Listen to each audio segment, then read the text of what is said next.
Halo Sobat Manhwa, kali ini kita akan melanjutkan cerita Raja Absurd part yang ke-57. Di part sebelumnya, Hwangsang sudah membantai si Dagu Pantat tanpa ampun selama kurang lebih 40 menit. Dan di part kali ini, giliran Concong yang akan melawan tim Hwangsang. Namun yang mengalahkannya bukanlah Hwangsang, melainkan Misu. Jadi nggak usah basa-basi lagi, langsung pasang headset dan kita gaskan ke ceritanya di Manhwa Period.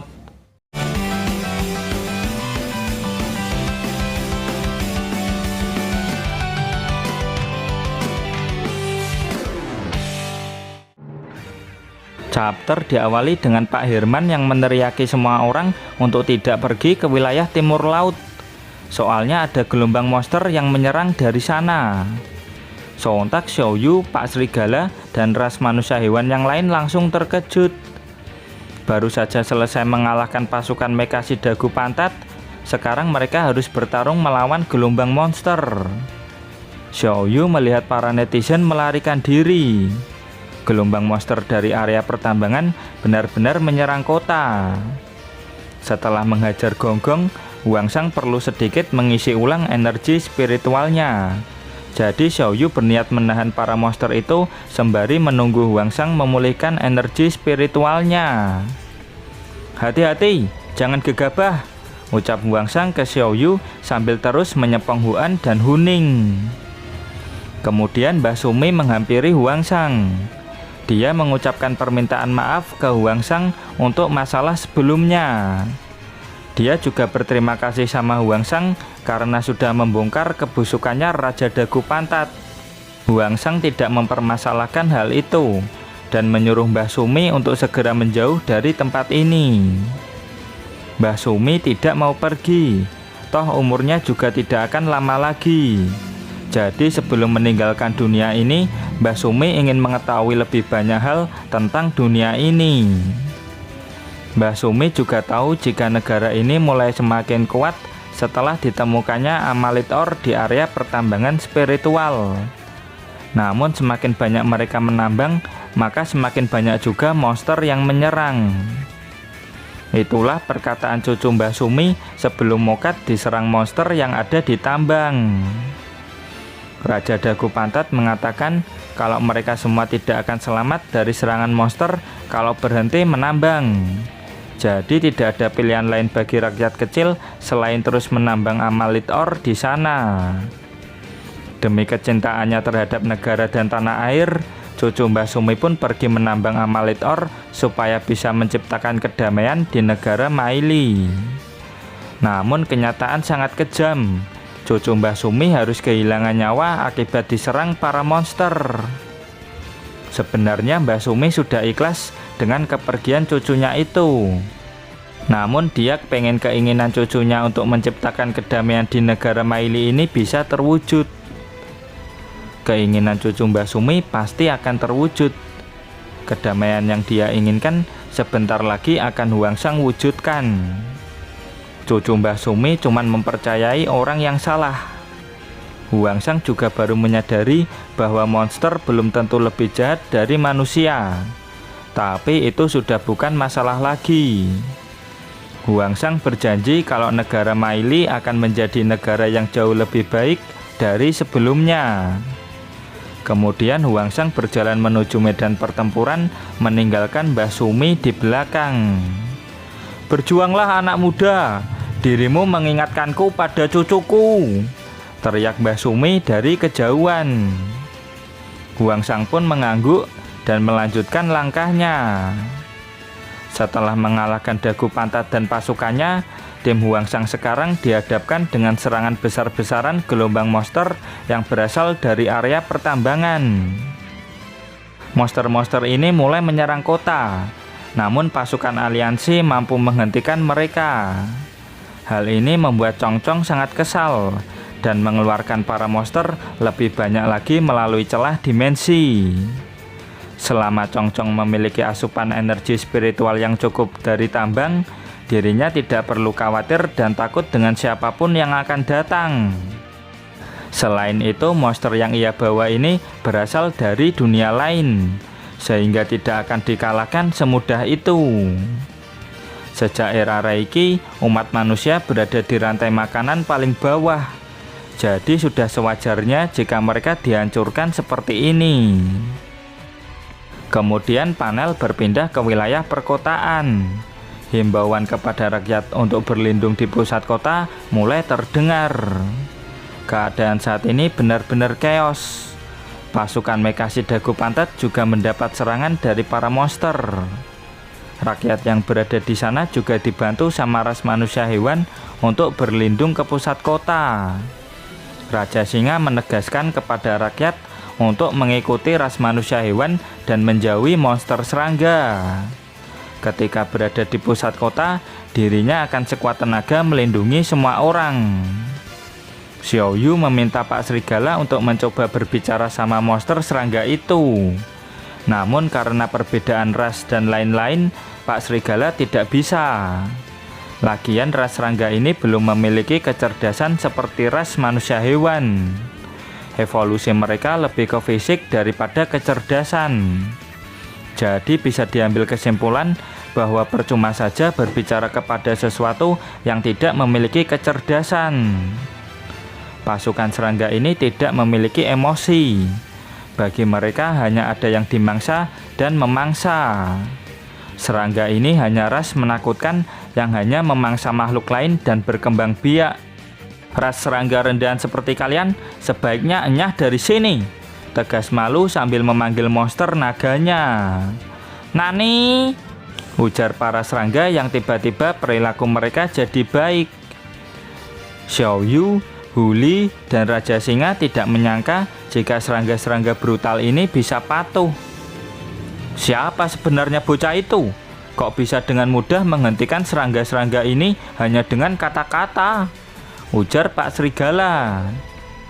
Tunggu dulu, apa mungkin serangga-serangga ini lebih cerdas dari kami? Batin Pak Serigala dan Raja Singa. Para didik gemes yang melihat Malu pun langsung terkagum-kagum. Bagaimana tidak? Seorang yang masih muda namun bisa menghentikan para monster serangga ini dengan cara yang sangat keren. Para didik gemes pun langsung heboh begitu melihat Malu melirik ke arah mereka. Huangsang, bagaimana tadi? Aku keren tidak? Tanya Malu. Aku nggak lihat, jawab Huangsang dengan polos. Para netizen pun dibuat heran karena kedua orang ini bisa santai meskipun di hadapan mereka banyak monster serangga yang mengerikan. Huangsang pun mengajak Malu, Makianji, dan Jinchen untuk mencari keberadaan Congcong. Untuk masalah di sini serahkan saja sama Xiao Yu, Huli, dan yang lainnya. Mereka berempat pun langsung pergi ke pertambangan. Mereka semua langsung masuk ke area tambang yang lebih dalam lagi. Di sekeliling, Huangsang diamati sama banyak sosok monster dari balik kegelapan. Dan ladalah, jumpscare kayak gini sama sekali nggak ngefek ke Huangsang. Kemudian di pusat tambang, Congcong merasakan hawa keberadaan tim Huangsang. Congcong merasa heran kenapa banyak orang yang menganggap dirinya itu pahlawan setelah awaken. Dan sudah berkali-kali dirinya membuat orang-orang tersebut sadar dengan kemampuan mereka yang rendahan itu. Ada harga yang harus mereka bayar untuk mengetahui ketidakmampuan mereka itu. Selain itu, para monster serangga ini tidak memiliki kecerdasan dan mereka menyerang sesuatu tanpa pandang bulu. Andai saja para monster ini punya akal, Congcong pasti bisa mengendalikan mereka. Tak lama kemudian, pasukan monster serangga tiba-tiba berhenti. Dan yang lebih mengejutkan lagi, para monster ini langsung berdiri dan berbaris rapi. Ada apa? Kenapa dengan mereka semua? Batin Congcong. Dirinya kebingungan kenapa para serangga ini tiba-tiba berbaris rapi seperti ini. Dengan bangga, Congcong menduga jika dirinya mulai bisa mengendalikan para monster ini dan mengira para serangga ini sedang menunggu perintahnya. Pimpinan, saya ambil alih. Semuanya, hormat, gerak! Bentak Malu. Semua serangga pun langsung berpose hormat sebisa mereka. Tegak, gerak! Berhitung, mulai! 1, 2, 3, teriak para serangga ini dengan bahasa serangga. "Nani?" ujar Congcong. Pasukan monster serangga membuka jalan dan membiarkan Malu dan yang lainnya lewat. "Nani? Jadi kau yang mengendalikan para monster ini?" bentak Congcong. "Hah? Ratu beneran bosnya?" ujar Malu. Karena sudah bertemu dengan Ratu, tim Huangsang pun bersiap menghadapinya. Sebelum bertarung, Congcong memuji mereka berempat karena berhasil sampai kemari. "Semuanya, serang dia!" teriak Malu. Sontak semua pasukan monster serangga yang ada di sana langsung menyerang Congcong. Mereka menyerang Congcong dengan barbar dan belar. Energi spiritual yang Congcong keluarkan mampu membantai semua monster serangga yang menyerangnya. Malu tidak percaya jika Ratu ternyata sekuat ini. Huangsang juga merasa jika Ratu lebih kuat dari si dagu pantat. Tempat Congcong berdiri saat ini adalah inti dari tambang spiritual, tempat dengan kepadatan mineral tertinggi di area tambang. Dengan kekuatan inti tambang spiritual ini, tidak ada yang akan bisa mengalahkan Congcong di sini. Mau itu naga atau harimau, di tempat ini semuanya tunduk di hadapannya. Kemudian panel berpindah ke pusat kota di mana Temporal Flower berada. Tiba-tiba Temporal Flower bercahaya sangat terang. Xiaoyu dan ras manusia hewan pun bingung dengan apa yang terjadi sama bunga tersebut. Huangsang memberitahu dirinya jika Misu sekarang berada di dalam bunga tersebut. Dan saat ini Misu sudah pulih dan mulai sadar kembali. Kerajaan atau negara Maili sebelumnya hanyalah tempat yang dipenuhi dengan keputusasaan. Namun setelah ditemukannya area pertambangan spiritual dan Amalith Ore mengubah negara Maili menjadi negara yang maju. Kehidupan masyarakatnya pun lambat laun menjadi jauh lebih baik. Tapi setelah dagu pantat berkuasa, Congcong mendekati dan memanfaatkan si dagu pantat untuk memperoleh sumber kekuatan ini. Hidup bersama si dagu pantat selama ini benar-benar membuatnya pengen muntah. Namun demi tujuannya, Congcong rela melakukan apapun. Dan dawas! Congcong langsung menghempaskan Makianyi mode 18 tahun sambil membentaknya. "Seriuslah, masa ranah Sensol dihempaskan semudah itu?" ujar Malu. Ranah Congcong memang lebih rendah dari Makianyi, tapi lebih kuat dari si dagu pantat. Yang paling merepotkan itu adalah inti tambang spiritualnya. Energi dari sana membuat kekuatan Congcong selalu berada di titik terkuatnya. "Mundurlah," ucap Huangsang. Huangsang mengaktifkan skill Different King Spiritual Enchant Ignite Soul. Huangsang berniat menaikkan level kekuatan spiritualnya secara paksa. "Tunggu, terlalu berbahaya menggunakan teknik itu. Kau bisa pingsan," teriak Makianyi. Dan dawas! Huangsang langsung menghantam Congcong, namun masih bisa ditahan sama Congcong. Baku hantam antara Congcong dan Huangsang pun terjadi. Tapi Huangsang sama sekali tidak bisa melancarkan serangan telak ke arah Congcong. Kekuatan spiritual Huangsang terus menurun. Dan tidak hanya itu, meridian Huangsang juga kelebihan beban dan mulai mengalami kerusakan. Sedangkan Congcong yang selalu berada di titik kekuatan terkuatnya bersiap mengajar Huangsang dengan pukulan serius. Dan dawas! Huangsang langsung dihempaskan jauh ke belakang. Untung Makianyi menangkap Huangsang dengan sigap. Makianyi menyuruh Huangsang untuk tidak gegabah dan bertarung bersama. Huangsang pun minta maaf ke Makianyi. Di sisi Congcong, dirinya sangat senang. Semakin banyak aura yang digunakan, maka semakin besar juga celah yang terbuka di inti tambang spiritual ini. Lalu monster-monster yang keluar pun juga akan semakin banyak. Dan benar saja, sekarang terdapat 3 celah pada inti tambang tersebut, sehingga membuat gelombang monster yang menyerang menjadi 3 kali lipat lebih banyak dari sebelumnya. Di pusat kota, jumlah monster yang menyerang sangat banyak. Dan tiba-tiba ada yang menembakkan rudal ke arah Xiaoyu. "Berani sekali kalian menyerangku. Dasar bawaan dagu pantat, turun kalau berani!" bentak Xiaoyu. Bakri dan Lukman langsung minta maaf. Mereka berdua tidak sengaja melakukannya. "Halo rakyat semua, aku Prabowo, Jenderal tertinggi pertahanan negara Maili. Saat ini aku yang memegang kekuasaan tertinggi di pemerintahan. Kepada semua unit tempur, hancurkan monster serangga yang menyerang. Dan jangan menyerang ras manusia hewan," tegas Pak Prabowo lewat radio. Dan dawar. Dengan alutsista modern, pasukan pertahanan negara Maili mulai menembaki monster serangga yang menyerang lewat udara. Namun karena jumlah monster ini sangat banyak, ada beberapa di antara para monster yang berhasil melewati garis pertahanan. Dan ada salah satu monster serangga yang menyerang rumah warga. Tidak sampai di situ, para monster serangga juga menyerang temporal flower di mana Misu berada. "Gawat, tolong Misu Bang Huli!" teriak Xiaoyu. "Kenapa? Bukannya temporal flower melindunginya?" balas Huli. Para serangga ini langsung menerjang ke arah Misu. Namun yang tidak kita ketahui, Misu sekarang sudah menjadi jauh lebih kuat dari sebelumnya. Dan dawar. Entah skill apa yang Misu gunakan, tiba-tiba serangga ini langsung meledak hancur berkeping-keping.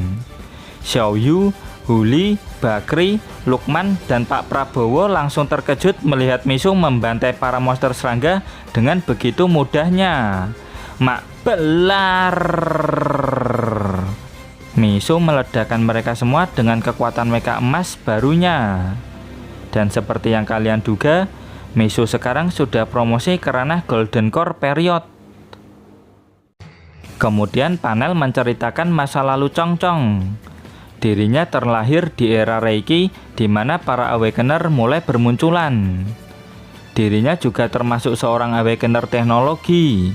Namun dirinya ini sangat lemah. Bahkan dia tidak bisa membuat sebuah mecha. Kemampuannya hanya sebatas mengendalikan sifat-sifat logam seperti membuatnya lebih keras, lebih fleksibel, atau lebih kuat. Dan seiring berjalannya waktu, kemampuan Chongchong terus berkembang dan membuat para bos besar tertarik padanya. Mereka semua pun berlomba-lomba untuk memanfaatkan kekuatan Chongchong demi kepentingan pribadi dan kelompoknya. Dan di suatu malam, Chongchong diajak oleh para bos besar pergi ke area pertambangan. Ketika status sosial Chongchong sudah tinggi, dirinya mulai mengejar sesuatu yang jauh lebih besar. Semakin dalam Chongchong menjelajahi tambang, samar-samar dia bisa merasakan sesuatu yang kuat memanggilnya. Di sanalah Chongchong menemukan mineral spiritual terkuat, yaitu mineral langka dengan kekuatan spiritual yang besar dengan kualitas tertinggi. Inti tambang spiritual seolah-olah memanggil dirinya. Dua bawahan Chongchong pun mengucapkan selamat kepada Tuan Putri kecilnya ini. Inilah sumber kekuatan baru yang dicari-cari sama Chongchong. Dengan ini hidupnya akan berubah dan tidak akan ada orang lagi yang meremehkan atau memanfaatkan dirinya. Mulai sekarang Chongchong tidak perlu bergantung kepada orang lain. Dia juga tidak perlu lagi menanggung beban penghinaan ini. Karena dunia sudah sangat kejam dengannya, maka sekarang waktunya Chongchong buat balas dendam. Saat ini Chongchong mengeluarkan serangan aura kuat ke arah tim Huangsang. Mereka berempat pun langsung menerima luka yang cukup parah. Selama Chongchong berada di dekat inti tambang spiritual, mereka berempat tidak ada peluang sama sekali untuk mengalahkan Chongchong. Jadi Makianyi menyarankan agar membuat Chongchong menjauh dari inti tambang tersebut. Namun mereka tidak perlu khawatir, soalnya Huangsang punya sebuah rencana. "Rencana apaan?" tanya Makianyi. "Aku akan membawanya keluar dari area itu dengan skill Sonic Flash. Setelah keluar, serang dia dengan skill ultimate kalian semua," terang Huangsang. "Bagaimana mungkin kau bisa teleport ke sana dan membawanya keluar area dengan Sonic Flash? Itu sama saja bunuh diri," teriak Makianji. Mendengar itu, Chongchong langsung meningkatkan kekuatannya hingga 3 kali lipat dari sebelumnya. Bapak tolol, bisa-bisanya neriakin rencana Huangsang, ujar Malu. Di sisi Chongchong, dia menyuruh tim Huangsang untuk menyerah saja. Semakin kuat tim Huangsang berjuang, maka inti tambang spiritual ini juga akan bertambah lebih kuat. Jika saja tim Huangsang mau bekerja sama dengannya, maka mereka akan menjadi yang terkuat di dunia ini. Namun daripada bersamanya dan menjadi yang terkuat, Huangsang lebih memilih bersama gadis rambut oranye itu. Huangsang tidak menyesali pilihannya. Dia tidak mau mengorbankan Misu. Untuk apa menjadi yang terkuat jika kau tidak punya siapa-siapa lagi? Ujar Huangsang. Kalau begitu kemarilah. Kau ingin balas dendam untuk gadis itu kan? Tantang Chongchong. Huangsang pun bersiap menyerang Chongchong kembali. Namun sebelum menyerang, tiba-tiba Misu datang dan menghentikan Huangsang. Semua orang pun terkejut dengan kehadiran Misu. Di sisi Chongchong, dirinya tidak percaya Misu bisa pulih total. Bahkan tangan Misu yang sudah ia patahkan berhasil utuh kembali. Meskipun semua lukamu sudah sembuh, bagaimana dengan kondisi mentalmu? Akan kubuat kau merasakan keputusasaan yang sama seperti sebelumnya. Itu akan membuatmu malu seumur hidupmu. Dan ingatlah wajahku ini baik-baik, ujar Chongchong. Gak pakai lama, Misu langsung mengaktifkan skill sinar dewa untuk menyerap semua energi spiritual Chongchong hingga membuatnya polos tanpa busono. Dan seperti inilah reaksi Huangsang, Jinchen, Malu, dan Makianji. Baiklah, akan kuingat wajahmu ini, dasar Ratu Mesum, balas Misu. Nani? Dan seperti inilah ekspresi wajah Chongchong. Dia keheranan melihat Misu bisa membongkar armor spiritualnya. Chongchong menduga jika Misu juga memiliki kekuatan untuk mengendalikan inti tambang spiritual. Misu bisa merasakan dengan jelas kekuatan dari Amalith Ore. Si Dagu Pantat pernah memberikan Misu secuil kecil Amalith Ore sebagai hadiah pertemuan mereka. Dan sejak saat itu, Misu masih terus menyimpannya di saku celananya. Kemudian waktu Misu sedang tertidur di dalam temporal flower, Misu merasa tubuhnya ditata ulang dan terus berkembang. Amalith Ore tersebut juga terhubung dengan Misu seolah-olah seperti bagian tubuh Misu sendiri. Ketika Misu terbangun, Amalith Ore tadi sudah benar-benar menyatu dengan roh dan tubuh Misu. Chongchong pun ngamuk. Dia mengklaim kalau kekuatan tersebut adalah kekuatan eksklusif miliknya. Dia langsung mengambil kembali armor spiritualnya dari Misu. Setelah mendapatkan armornya kembali, Chongchong menegaskan jika dialah pemilik asli dari kekuatan tambang spiritual ini. Dia juga mengatakan kalau akan sia-sia jika menghabisi Misu. Jadi Chongchong menawari Misu untuk bergabung saja ke pihaknya. Nggak pakai lama, Misu langsung menarik armor spiritual Chongchong kembali sambil menolak tawarannya. Chongchong berusaha mengambil kembali armor spiritualnya sambil mencaci maki Misu. Hei, apa kau ingat dengan apa yang sudah terjadi sebelum kamu tertidur di bunga raksasa itu? Tanya Chongchong. Dengan nada keras, Chongchong mengatakan jika Misu baru saja mengalami keputusasaan yang sangat dalam. Chongchong jadi ingin melihat wajah keputusasaan Misu lagi. Di sisi Misu, dirinya terlihat keheranan. Saking cepatnya Chongchong ngomong, Misu jadi nggak paham. Bagi Misu, Chongchong malah jadi kayak omon-omon. Omon-omon dasmu, biar ku ingatkan. Tanganmu itu sudah kupotong, terus kau juga sudah dijebol sama gonggong, teriak Chongchong. Cukup, apa yang kamu katakan itu tidak masuk akal. Aku bahkan tidak mengingatnya, terang Misu. Dari keempat orang ini, cuman Huangsang saja yang tahu dengan kejadian yang sebenarnya. Misu mulai mengeluarkan meka emas barunya. Dia juga mengatakan jika membuat orang lain putus asa itu merupakan kejahatan yang kejam dan tidak bermoral. Betapa gelapnya bayangan tersebut ketika matahari sudah terbit, bayangan gelap itu pun akan menghilang. Tiba-tiba Chong-Chong dibuat terkejut. Kuantitas tambang spiritual yang dikendalikan sama Misu bisa setara dengan dirinya. Sambil bersiap menembakkan serangan ulti, Misu bersyukur atas semua penderitaan yang terjadi dalam hidupnya. Gara-gara hal itu, Misu bisa menjadi sosok yang lebih kuat dan tawar. Skill down cannon Nirvana, Misu tembakan ke arah Chong-Chong. Sontak Chong-Chong langsung merasa kesakitan. Mak belar. Daya ledak dari skill ultimate Misu sangat kuat. Soalnya serangan itu juga diperkuat dengan kekuatan dari inti tambang spiritual sama seperti Chong-Chong. Chong-Chong terluka parah akibat serangan Misu barusan. Padahal dirinya sudah mencoba yang terbaik untuk bertahan dari serangan tersebut. Namun dia tidak menyangka jika Misu benar-benar memiliki kendali penuh atas tambang spiritualnya.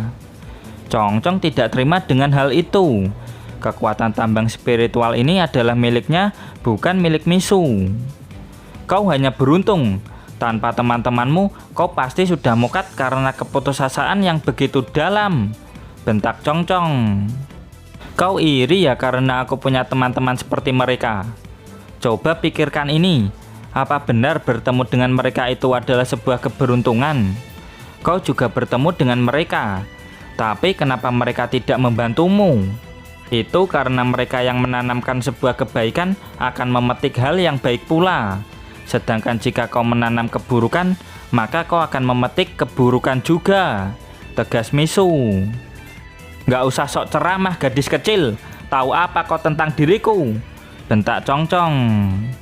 Lalu Chong-Chong mulai memperkuat armor spiritualnya lagi dengan menggunakan kekuatan tambang spiritual sampai batas maksimal yang bisa ia kendalikan. Dia juga akan membuka gua tambang ini sepenuhnya, sehingga para monster yang masih ada di dalam tambang ini keluar dan menyerang kota serta menghabisi semua ras manusia yang ada. Hadapilah keputusasaan ini. Bersiaplah menghadapi gelombang monster terkuat. Inilah akibatnya kalau membuatku murka, bentak Chong-Chong. Gak pakai lama, Misu langsung menarik armor spiritual Chong-Chong sehingga Chong-Chong langsung masuk ke mode tanpa busono. Tanpa armor spiritual miliknya, Chong-Chong hanyalah makanan empuk bagi para monster serangga mengerikan ini. Tidak! Teriak Chong-Chong. Mak cerewet. Chong-Chong pun langsung kena azab dimangsa sama monster serangga yang dia bawa dari dunia lain. Hukuman yang pantas bagi orang yang kejam sepertimu, ujar Misu. Bagaimana? Seram tidak azabnya ratu? Tanya Misu ke Huangsang. Tidak, masih seram siksa kubur, ucap Huangsang tanpa dosa. Dan sayang sekali, chapter pun berakhir sampai di sini.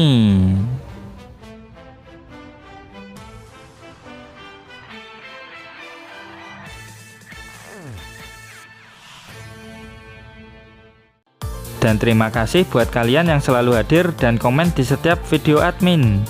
Terus dukung channel ini dengan cara like, comment, subscribe. Dan jangan lupa kultivasikan loncengnya juga. Sampai jumpa lagi di video berikutnya. Bye-bye.